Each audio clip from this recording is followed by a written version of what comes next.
Let us all clap our hands for a glorious song. They sang very nice. The song is very beautiful, and they sang very nice.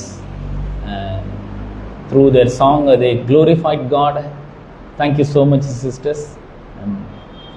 இப்போ நாம் கர்த்தருடைய வார்த்தையை செல்லும். வெற்றி வாழ்வு திருச்சபையினுடைய காலை ஆராதனைக்கு வந்திருக்கிற உங்கள் யாவரையும் நம்முடைய ஆண்டவரும் இரட்சகருமாகிய இயேசு கிறிஸ்துவின் நாமத்தினாலே வாழ்த்தி வரவேற்கிறேன். நாம் கடந்த பல வாரங்களாக புதிய உடன்படிக்கை என்ற தலைப்பிலே போதனைகளை நாம் பார்த்து வருகிறோம். நான் இன்றைக்கு ஒரு வசனத்தை வாசிக்க போகிறேன். அதுலேருந்து நம்ம ஆரம்பிப்போம். எரேமியா 31 அதிகாரம் 33 வசனத்திலிருந்து நான் வாசிக்க போகிறேன். எரேமியா 31 அதிகாரம் 33 வசனத்தை வாசிக்கிறேன். அந்நாட்களுக்கு பிற்பாடு நான் இஸ்ரவேல் குடும்பத்தோடு பண்ணப்போகிற உடன்படிக்கையாவது, நான் என் நியாய பிரமாணத்தை அவர்கள் உள்ளத்திலே வைத்து அதை அவர்கள் இருதயத்தில் எழுதி, நான் அவர்கள் தேவனாய் இருப்பேன், அவர்கள் என் ஜனமாய் இருப்பார்கள் என்று கர்த்தர் சொல்லுகிறார். பிரியமானவர்களே, இந்த அருமையான நாளிலே நம்ம இந்தியும் தமிழும் சேர்ந்த மாதிரி வந்திருக்காங்க. இந்தி பீப்புளும் இருக்காங்க, தமிழ் மக்களும் இருக்காங்க. அதனால இந்த வசனத்தை நான் இந்திலையும் வாசிக்கிறேன். எரேமியா 31:33 परंतु जो वाचा मैं उन दिनों के बाद इस्राएल के घराने से बांधूंगा वह यह है, मैं अपनी व्यवस्था उनके मन में समवाऊंगा और उससे उनके हृदय पर लिखूंगा और मैं उनका परमेश्वर ठहरूंगा और वे मेरी प्रजा ठहरेंगे. யெகோவா की यह वाणी है. நயா வாணி. இது நம்ம அதுதான் பார்த்துட்டு இருக்கோம். நயா வாச்சா.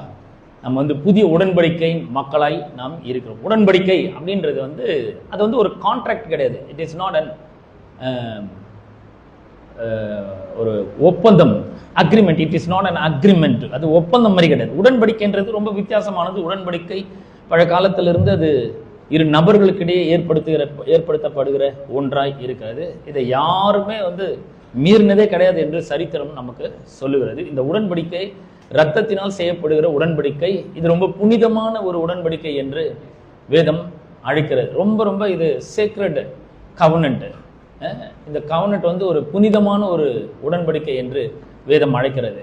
ஏன்னா இது ரெண்டு மனிதர்களுக்கு இடையே செய்யப்படும் பொழுது மீறப்படுகிறது இல்லை. இப்ப இந்த உடன்படிக்கை, புதிய உடன்படிக்கை யார் பண்ணியிருக்குன்னா, தேவாதி தேவன் தம்முடைய குமாரனாகிய இயேசு கிறிஸ்துவை ஒரு மனிதனாக இந்த உலகத்திற்கு அனுப்பி அவரோடு கூட இந்த உடன்படிக்கை அவர் ஏற்படுத்தி இருக்கிறார். God has sent his own son Jesus Christ in the earth and he made covenant with Jesus Christ because no man is capable of making covenant with God. No man is powerful enough to make covenant with God. So that God has sent his own son Jesus Christ upon the earth as a man, and he made covenant with Jesus Christ. He made the new covenant with Jesus Christ.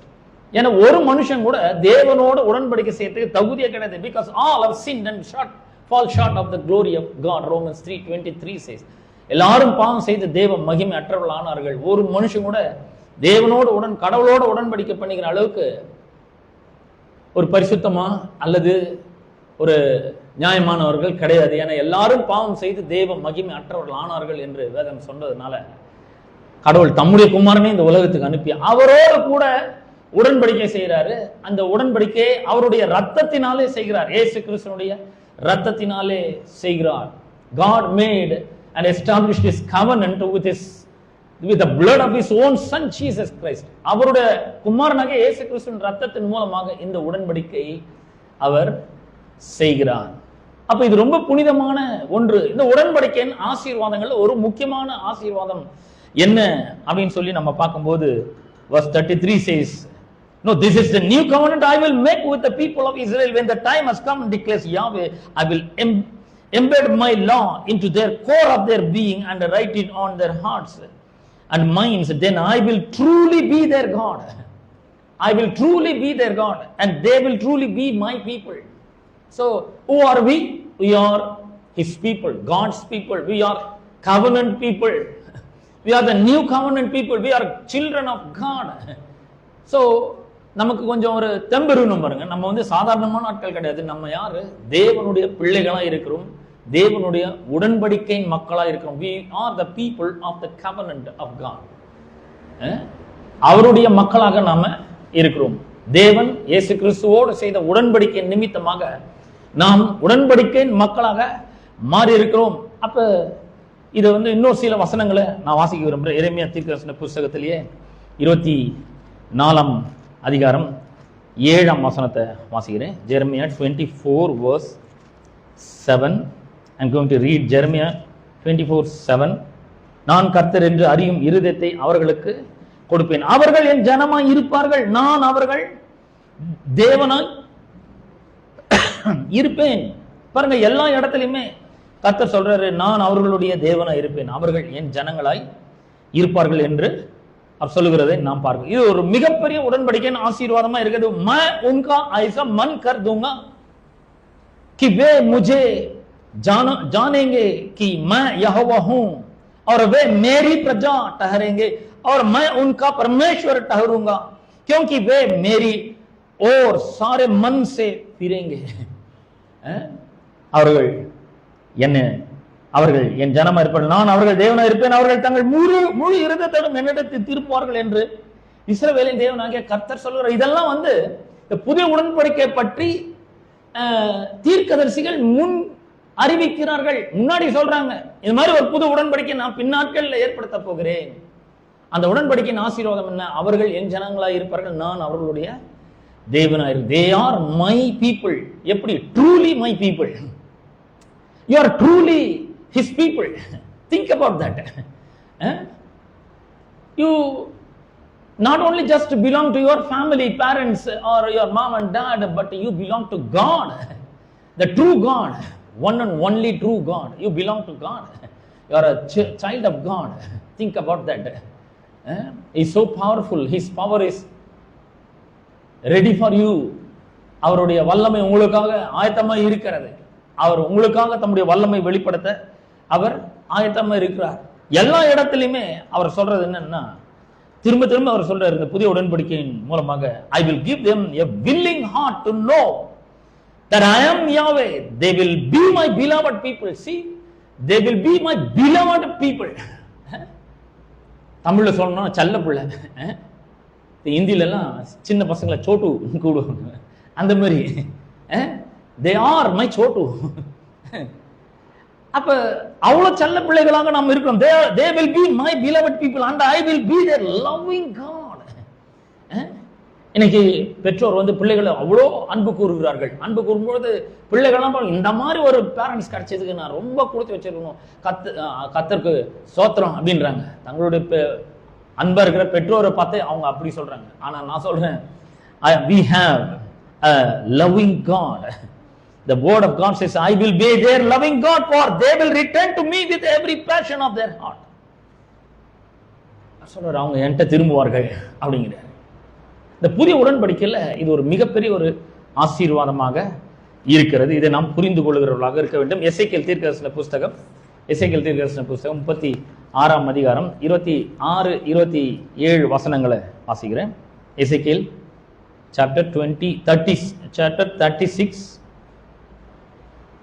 chapter 36 verses from 26 and 27. உங்களுக்கு நவமான இருதயத்தை கொடுத்து உங்கள் உள்ளத்திலே புதிதான ஆவியை கட்டளையிட்டு கல்லான இருதயத்தை உங்கள் மாம்சத்திலிருந்து எடுத்து போட்டு சதையான இருதயத்தை உங்களுக்கு கொடுப்பேன். உங்கள் உள்ளத்திலே என் ஆவியை வைத்து உங்களை என் கட்டளைகளில் நடக்கும், என் நியாயங்களை கைக்கொள்ளவும் அவைகளின்படி செய்யவும் பண்ணுவேன்.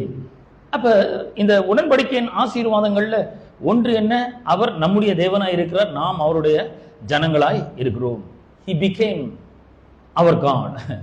அவர் சொல்றாரு, நான் என்னையே கொடுக்கிறேன், இந்த உடன்படிக்கையின் மூலமாக என்னையே கொடுக்கிறேன் அப்படிங்கிறார். 26 வசனத்துல எசேக்கியேல் 36:26, मैं तुमको नया मन दूंगा और तुम्हारे भीतर नई आत्मा उत्पन्न करूंगा और तुम्हारी देह में से पत्थर का हृदय निकालकर तुमको मांस का हृदय दूंगा. 27, मैं अपना आत्मा तुम्हारे भीतर देकर ऐसा करूंगा कि तुम मेरी विधियों पर चलोगे और मेरे नियमों को मानकर उनके अनुसार करोगे. அப்ப எப்படி அவர் நம்முடைய தேவனாய் மாறுகிறார்னா, அவர் தம்முடைய ஆவியை நம்முடைய உள்ளத்துல கொடுக்கிறது மூலமாக அவர் நம்முடைய தேவனாக அவர் மாறுகிறார். அவர் நம்முடைய தேவனா இருக்கிறார், நாம் அவருடைய ஜனங்களாக இருக்கிறோம். சொல்ற என்னையே கொடுக்கிறேன். எப்படி கொடுக்கிறாரு? என்னுடைய ஆவியை அவர்களுக்கு கொடுத்தேன், இதன் மூலம் அவர் நம்முடையவர் ஆகிவிட்டார். இப்ப வந்து we should not think that God is somewhere else in the heavens. Now God is living inside of our heart. In our spirits, God is living inside of us. We become the church of God. Temple of God, Bible says like that. So அவர் சொல்றாரு, நாம தேவனுடைய ஆலயமாக ஆகிவிட்டோம். அதைத்தான் அவர் சொல்றாரு. பழைய உடன்படிக்கையில நாம நம்முடைய பாவங்கள்லாம் மன்னிக்கப்படல, அதனால இருதயத்துல தேவன் வந்து வாசம் பண்ண முடியல.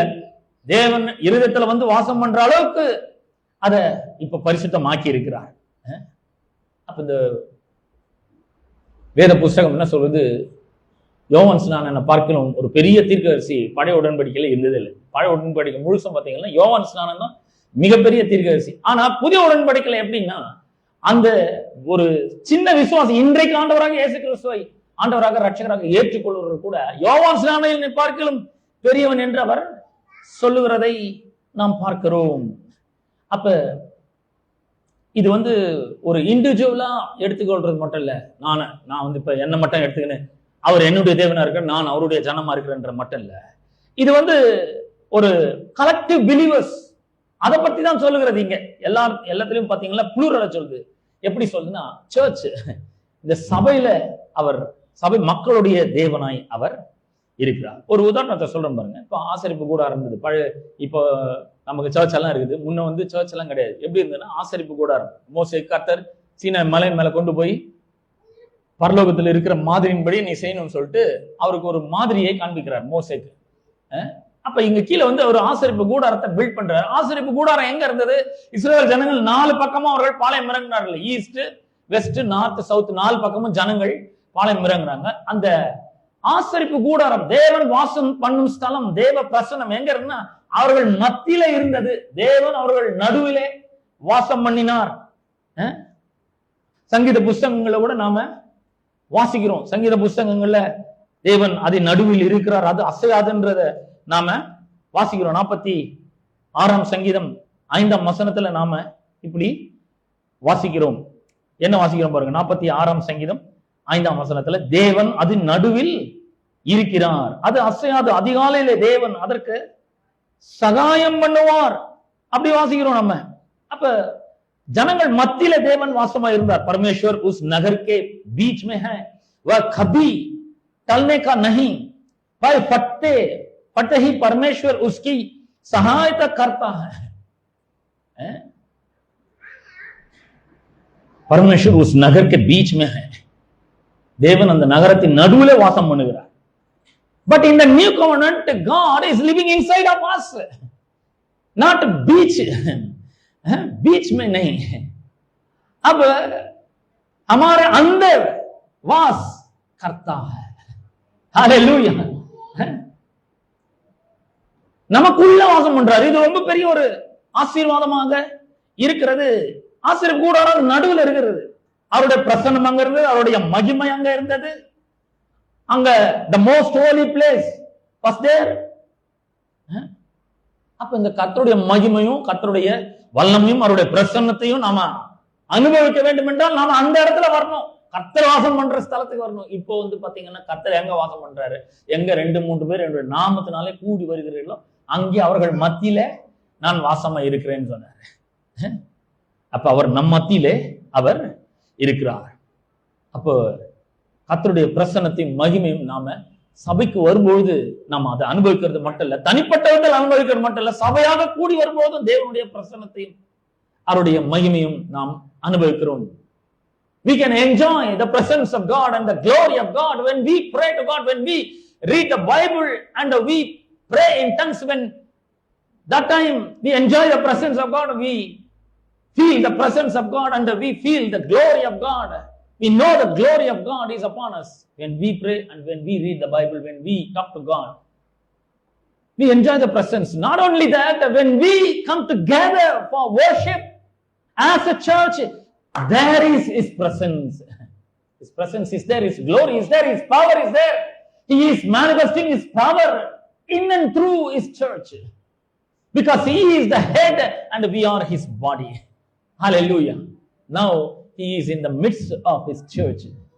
அவர் சபையின் மத்தியிலே, சபைக்கு நடுவிலே அவர் வாசம் பண்ணுகிறவராய் இருக்கிறார். அப்போஸ்தலனாகிய பவுல் எபேசியருக்கு எழுதின நிருபத்திலே சபையை ஒரு கட்டிடத்திற்கு அடையாளமாக அவர் சொல்லுகிறதை நாம் பார்க்கிறோம். எபேசியருக்கு எழுதின நிருபம் 2ஆம் அதிகாரத்துல 20 to 22 வரைக்கும் நான் வாசிக்கிறேன்.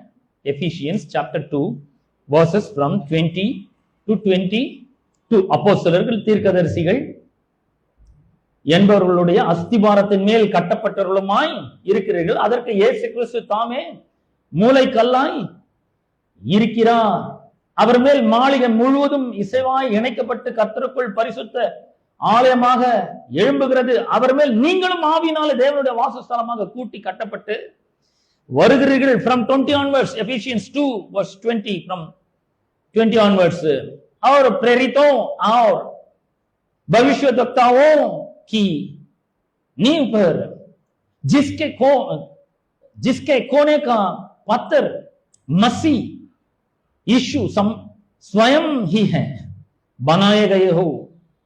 21, जिसमें सारी रचना एक साथ मिलकर प्रभु में एक पवित्र मंदिर बनती जाती है, जिसमें तुम भी आत्मा के द्वारा परमेश्वर का निवास स्थान होने के लिए एक साथ बनाए जाते हो. एक साथ बनाए जाते हो. பரிசுத்த ஆவியானவர் மூலமாக நாம் கூட்டு கட்டப்பட்டு வருகிறோம். அதாவது திருச்சபையை ஒரு கட்டிடத்திற்கு உதாரணமாக வைக்கிறார். When we are about to build a building, first we need to put the foundation. What is that foundation?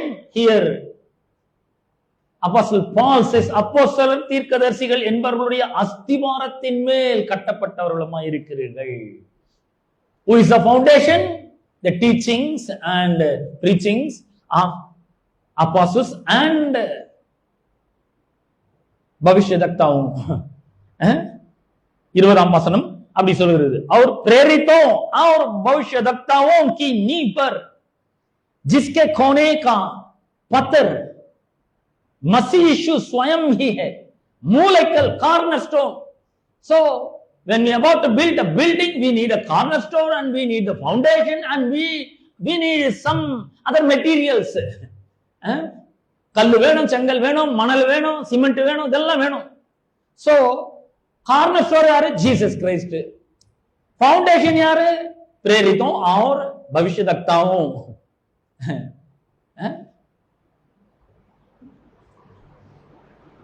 नींव पर प्रेरितों और भविष्यद्वक्ताओं नींव पर. एंड कोने का, जिसके कोने का पत्थर कौन है? मसीह यीशु है. இயேசு மூலை கல்லா இருக்கிறார். அப்புறம் ஒரு பில்டிங் அப்படின்னும் போது வெறும் ஃபவுண்டேஷனும் ஒரு கார்னர் ஸ்டோர் மட்டும் இல்ல, அது மேல கட்டுகிறோம். என்ன கட்டுறோம்? 21ஆம் வசனம் சொல்கிறது, அவர் மேல் மாளிகை முழுவதும் இசைவா இணைக்கப்பட்டு கர்த்தருக்குள் பரிசுத்த ஆலயமாக எழும்புகிறது. ஆங்கிலத்துல, இங்கிலீஷ்ல this entire building is under construction. பாத்தீங்களா? Under construction means present continuous. Now also it has been building up. The construction is going on. This entire building is under construction and is continually growing under his supervision until it rises or completed as the holy temple of the Lord himself. You are the stones. நீங்க தான் வந்து கல்லு, செங்கல், cement அந்த மாதிரி இருக்கீங்க. என்ன பண்றாரு? கர்த்தர் உங்களை எல்லாம் எடுத்து அந்த மூலைக்கல், அஸ்திபாரம், அது மேல வச்சு என்ன பண்றாரு? கல்லை வச்சு, சிமெண்ட் வச்சு, கல்லு வச்சு, சிமெண்ட் வச்சு அந்த கட்டிடத்தை, entire building is under construction and is continually growing under his supervision until it rises up completed as the holy temple of the Lord himself. எப்படி சொல்றாங்க? जिसमें सारी रचना एक साथ मिलकर प्रभु में एक पवित्र मंदिर बनती जाती है.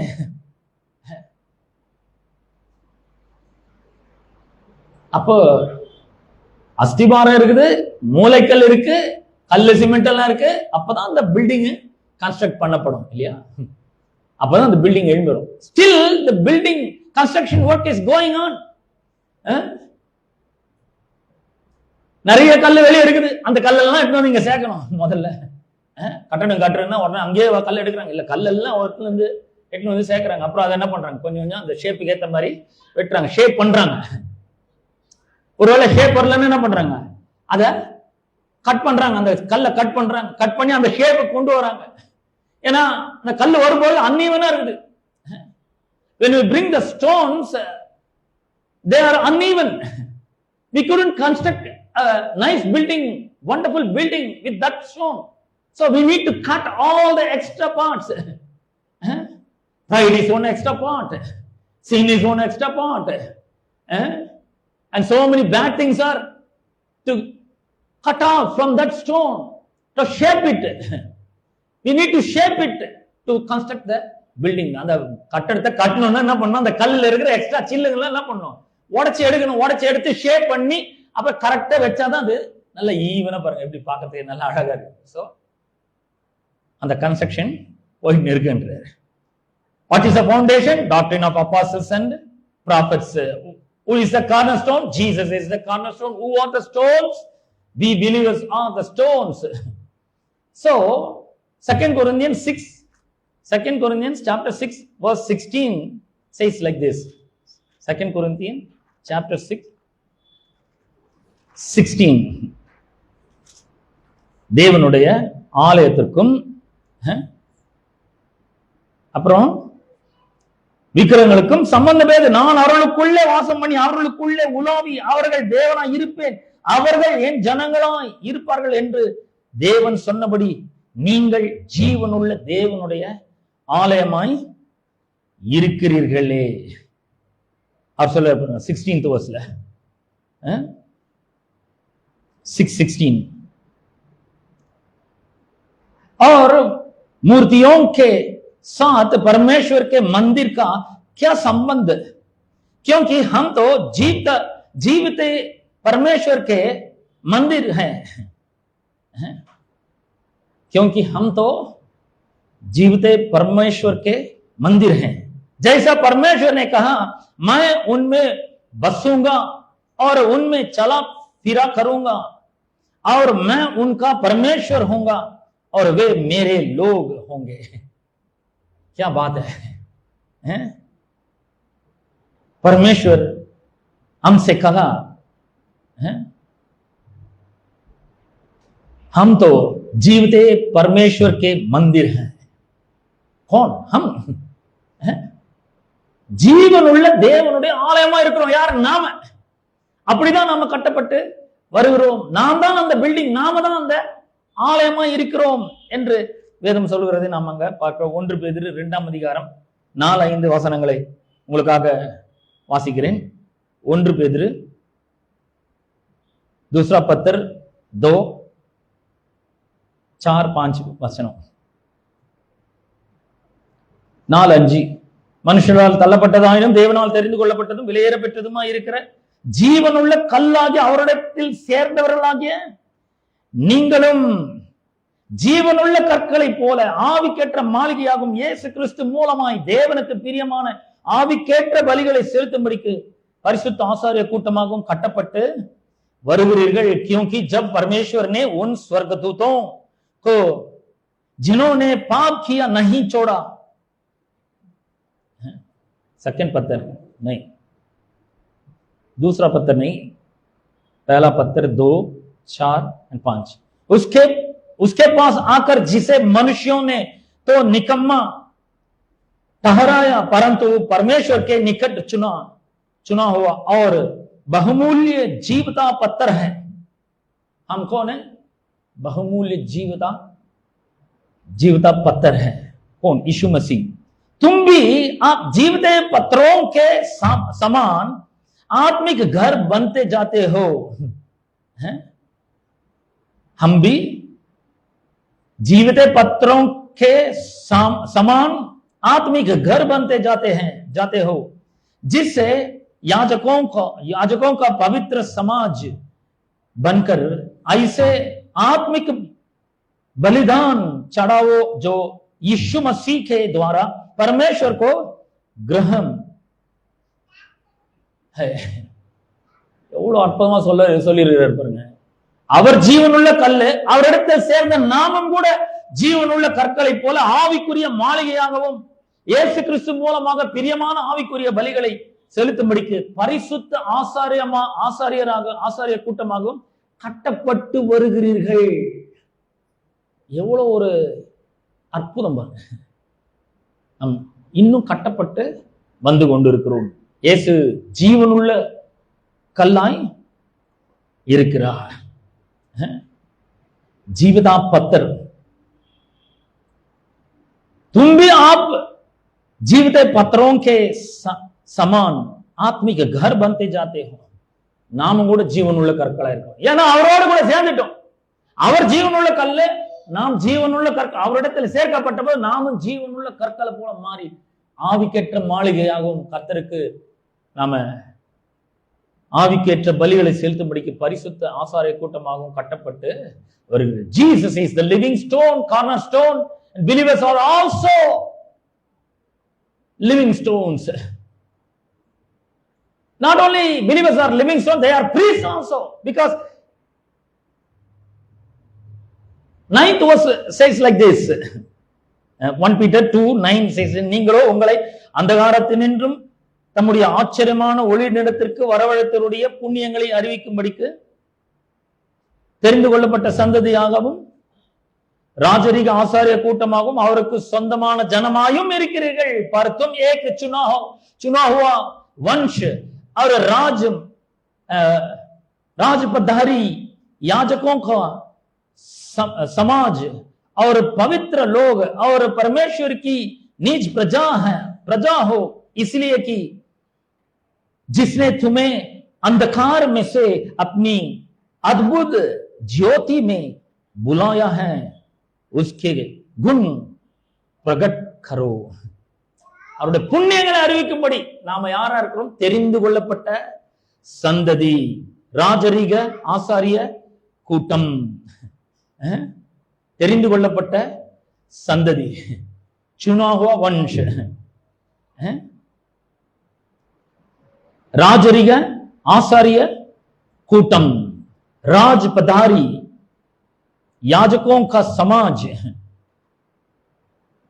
राजरिग आचार्य कूटम, परिशुद्ध जाति, पवित्र लोग और परमेश्वर की प्रजा, निज प्रजा हो. அவருக்கு சொந்தமான ஜனமாய் நாம் இருக்கிறோம். நாம் அவ்வளோ அற்புதமான ஒரு ஜீவனுள்ள கற்களாகவும் இருக்கிறோம். ஆலயம் கட்டப்பட்டு வருகிறது, கன்ஸ்ட்ரக்ட் பண்ணிட்டு இருக்காரு. ஜீசஸ் கார்னர் ஸ்டோனா இருக்கிறாரு, பிலீவர்ஸ் லிவிங் ஸ்டோன்ஸா இருக்காங்க. Jesus also a living stone, believers also living stone. Not only living stone, believers are like priests, those who offer praise and worship, spiritual ministry, doing spiritual ministry to God in the holy of holies.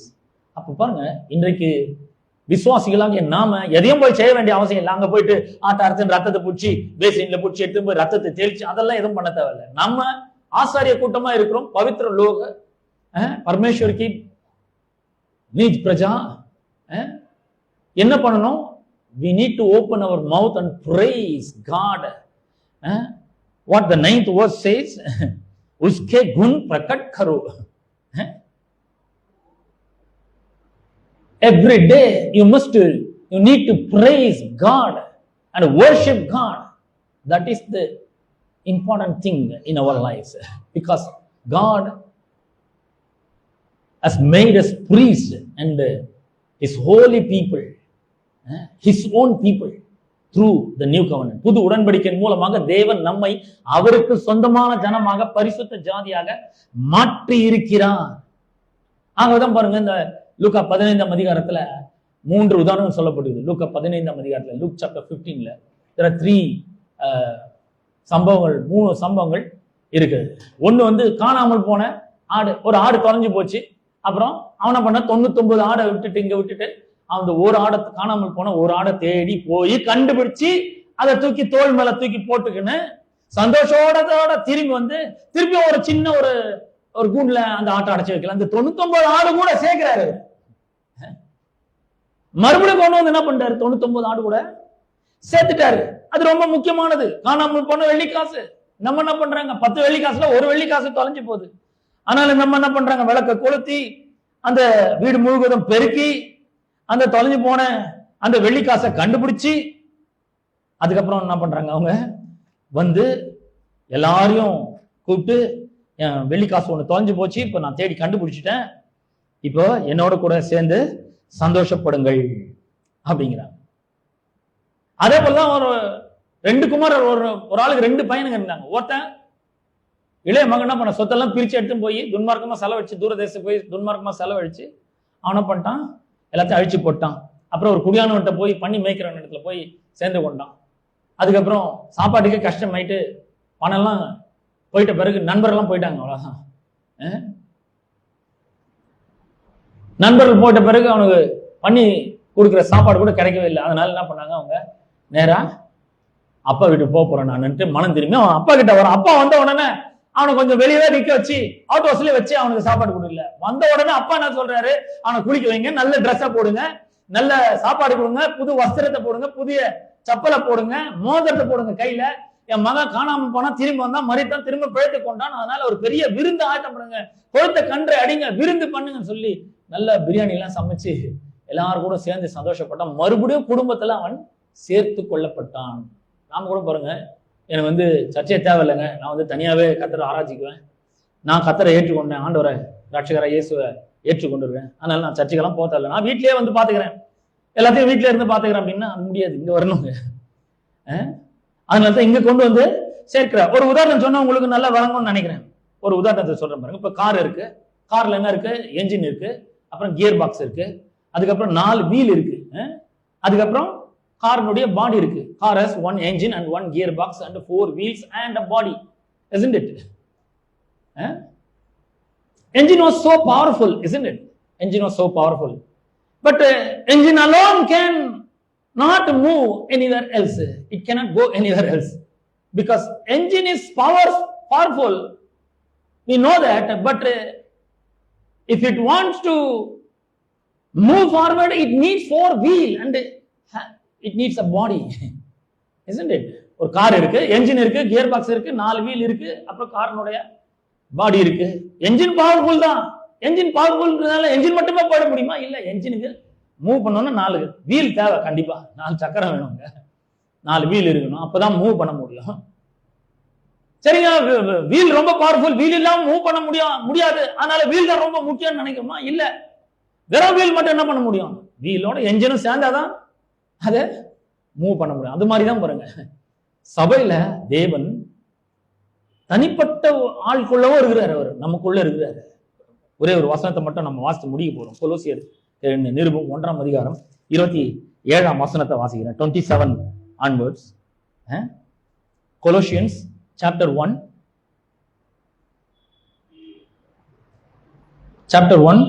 verse 27. புறஜாதிகளுக்குள்ள விளங்கி இந்த ரகசியத்தில் உள்ள மகிமையின் ஐஸ்வர்யம் இன்னதென்று தேவன் தம்முடைய பரிசுத்தவான்களுக்கு தெரியப்படுத்த சித்தமான கிறிஸ்துவானவர் மகிமையின் நம்பிக்கையாக நமக்குள் இருப்பதே அந்த ரகசியம். Where is Christ Jesus now? Living within you is the Christ who floods you with the expectation of glory. Where is Christ now?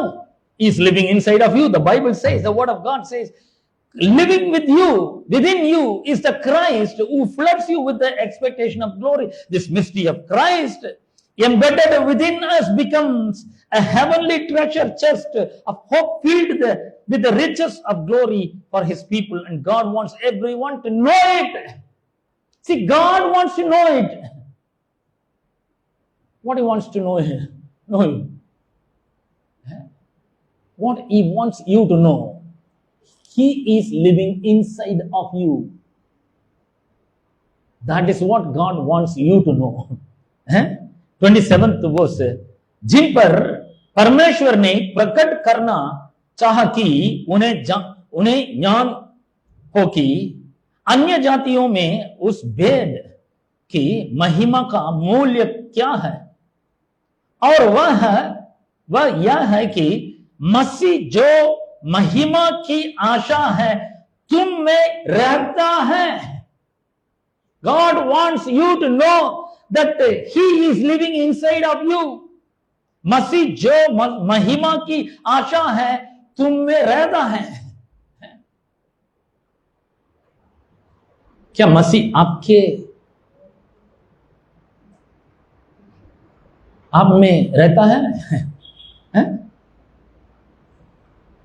அவர் உங்களுக்குள்ள வாசமா இருக்கிறார். मसीह जो महिमा की आशा है तुम में रहता है. He is living inside of you, each and every one. That is not the primary meaning here. That is a secondary meaning. What is the primary meaning? As a church, நமக்குள்ளே அவர் வாசமாய் இருக்கிறார். ஒரு சபையாக நாம் கூடி வரும்பொழுது தேவன் நம் மத்தியிலே நமக்குள்ளே வாசமாய் இருக்கிறார் என்பதுதான் அதனுடைய அர்த்தமாய் இருக்கிறது. அப்ப வெறும் ஒரு காருக்கு வெறும் என்ஜின் மட்டும் இருந்தா போதாது. என்ஜின் எவ்வளவு வேணா பவர்ஃபுல்லா இருக்கலாம், கியர் பாக்ஸ் எவ்வளவு வேணா பவர்ஃபுல்லா இருக்கலாம். ஆனா ஒன்றோடு ஒன்று இணைக்கப்படும் போதுதான் ஒரு ஷேப் கிடைக்குது. வெறும் என்ஜினை மட்டும் போய் கார் வித்தா யாராவது வாங்குவாங்களா? யாரும் வாங்க மாட்டாங்க. ஸோ என்ஜின் இருக்கணும், கியர் பாக்ஸ் இருக்கணும், 4 வீல் இருக்கணும், அதுக்கு காருக்கு ஒரு பாடி இருக்கணும். அப்பதான் அது ஒரு ஷேப் வருது. இதை பார்த்தா தான் கார்னு நம்ம சொல்ல முடியும். வெறும் என்ஜினை பார்த்து கார்னு சொல்ல மாட்டோம். ஸோ அது போல இங்க இருக்கிற ஒவ்வொரு விசுவாசிகளும் ஒருத்தரோட ஒருத்தர் என்ன பண்ணப்படுகிறோம்? கனெக்ட் பண்ணப்பட்டிருக்கிறோம். ஒன்றாக இருக்கணும். ஒன்றாக கூடி வரும்போது அவர்கள மத்தியில அவர்களுக்குள்ள நான் இருக்கிறேன் அப்படிங்கிறாரு. எல்லாமே இருக்கணும். தனி கல் இல்ல, நிறைய கற்கள் ஒன்றாக கொண்டு வரப்பட்டு அது ஒன்றன் மேல் ஒன்று வைக்கப்பட்டு பேஸ்ட் பண்ணப்பட்டு அந்த கல்லுக்கு பிடிக்கிறோ இல்லையோ ஒன்னாக என்ன பண்ணு இணைக்கப்பட்டு அது தேவனுடைய பரிசுத்த ஆலயமாக கூட்டி கட்டப்பட்டு வருகிறது. அப்ப இதுதான் புதிய உடன்படிக்கையினுடைய ஒரு மிகப்பெரிய ஒரு ஆசீர்வாதமாக இருக்கிறது.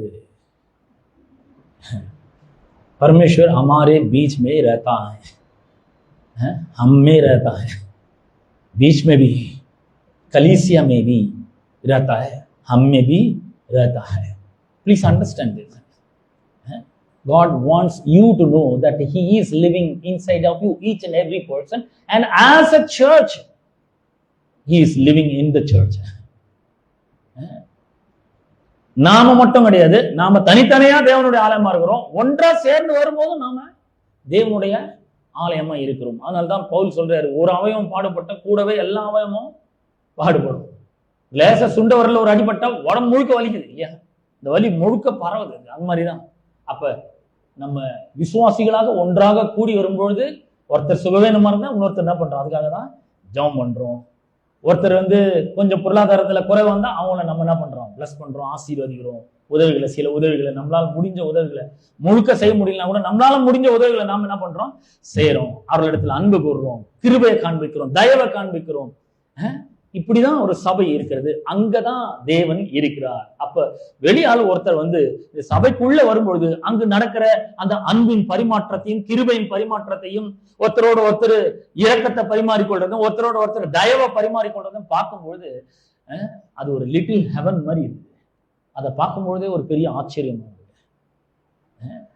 சபைனா இப்படிதான் இருக்கும், பரலோகம் மாதிரி, குட்டி பரலோகம் மாதிரி.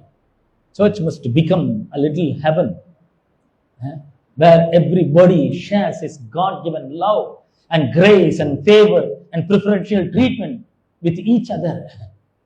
We must show love, grace and favor and preferential treatment with one another. Amen. That is what the new covenant is. New covenant blessing is this.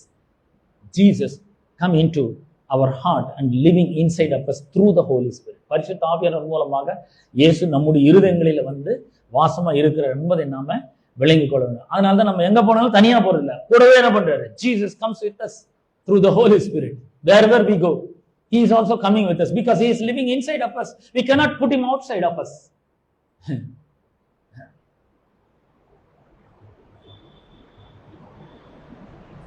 We cannot take off him like a shirt, like a pant, like a towel and throw it away. Because he is living inside of us, because he is the head of the church and we are the body of his head. நம்ம பிரிக்க முடியாத அளவுக்கு இணைக்கப்பட்டிருக்கிறோம். எவ்வளவு பெரிய ஒரு ஆசீர்வாதம்ன்றதை கொஞ்சம் எண்ணி பாருங்கள். கர்த்தர் உங்களை ஆசீர்வதிப்பார்கள். நாம் யாரும் எழுந்து நிற்போம்.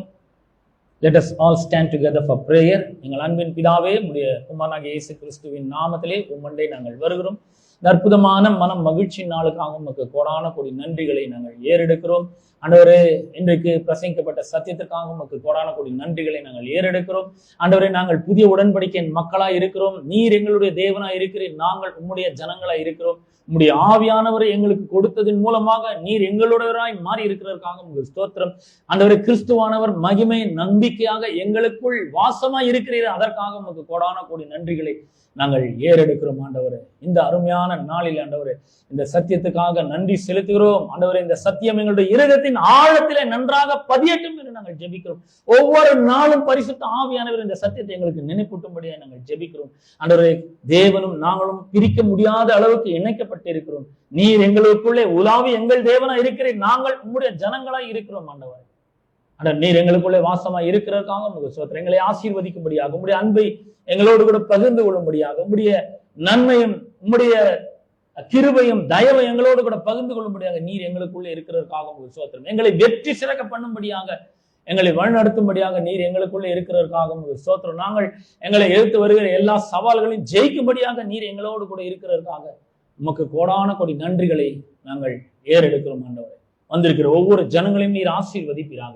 ஆண்டவர், இந்த சத்தியம் அவர்களுக்குள்ளே வேரூன்றட்டும் என்று நாங்கள் ஜெபிக்கிறோம். ஆண்டவர், புதிய உடன்படிக்கையின் மூலமாக நீர் அவர்களுக்குள்ளே உலாவி அவர்கள் தேவனாய் இருக்கிறீர், அவர்கள் உம்முடைய ஜனங்களாய் இருக்கிறார்கள், அதற்காக உமக்கு ஸ்தோத்திரம்.